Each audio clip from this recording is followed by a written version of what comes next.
We now invite representatives of our partner countries to give their special address. We are honored to invite His Excellency Takeshi Yagi, Ambassador, Embassy of Japan in India, Meitei, Japan, for his special address.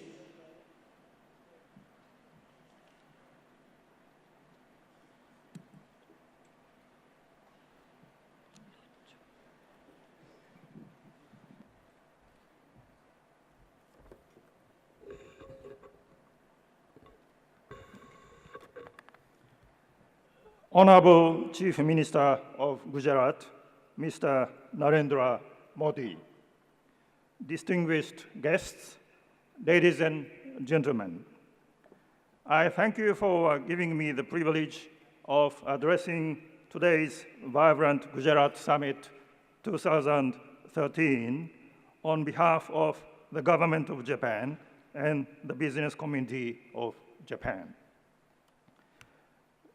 Since my arrival in India last year, I am truly impressed by the dynamism and endowments of India and its people. One of the important events in the early months of my tenure is my trip to Gujarat. It was indeed an eye-opener to observe and understand at first hand the importance of this state through visits to such places as the BRT corridor, Sabarmati riverfront, and Gift City, and I shouldn't forget Ashram.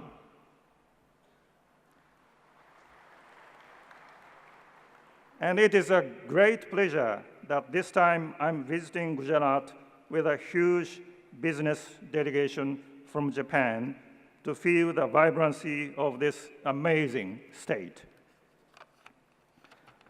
Japan and India are bound in many ways. The complementarity of our strengths and advantages, in other words, the advanced technology and financial capacity of Japan on the one hand, and the demographics and huge market of India on the other, is an important attribute which makes our partnership a natural win-win relationship. Furthermore, as the global economy is now facing uncertainties in various fronts, our partnership should and can contribute to prosperity and sustainable development of not only our two nations, but of the region and the wider world. With regard to the regional implication of our cooperation, I believe that there is an increasingly important role for India and Japan to play in connecting the diverse economies of the region and beyond. The Japanese economy has become, over decades, highly integrated with the East Asian economies. Meanwhile, India's trade is growing with ASEAN and Northeast Asia.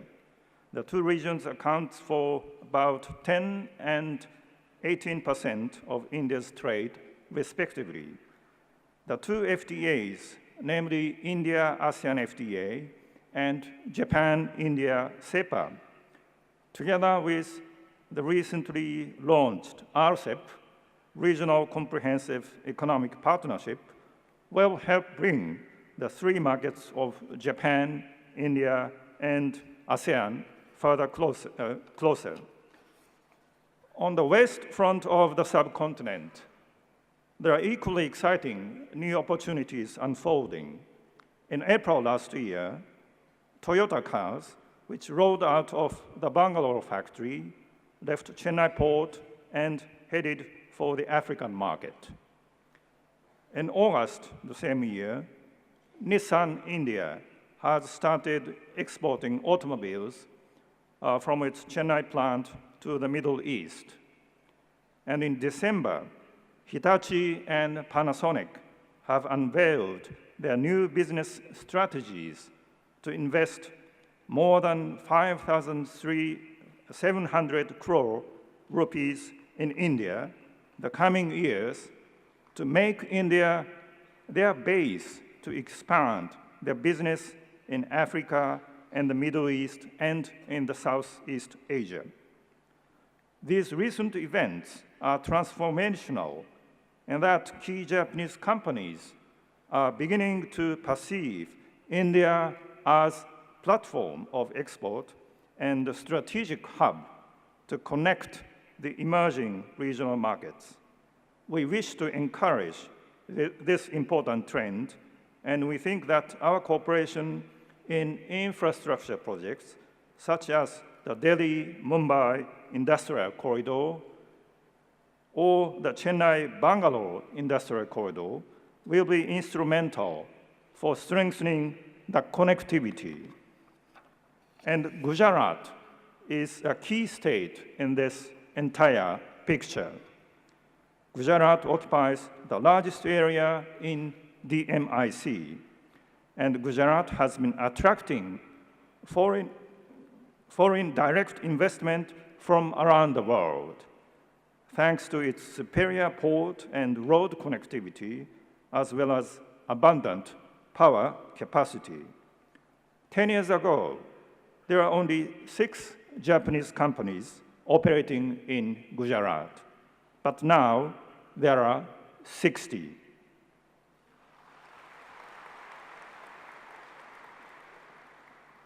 However, new bottlenecks will eventually emerge as industrial concentration develops.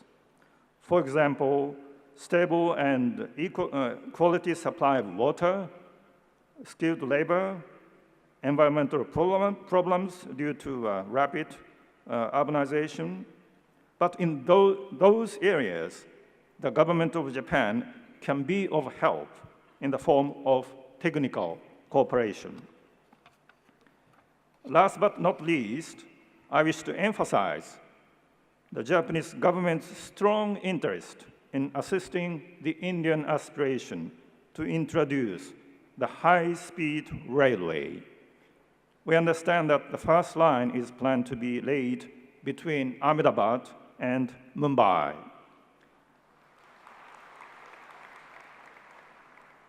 In this connection, I had the pleasure of announcing that our government will be holding 2 conferences in the coming months in cooperation with the state of Gujarat, one on high-speed railway and the other on urban traffic development.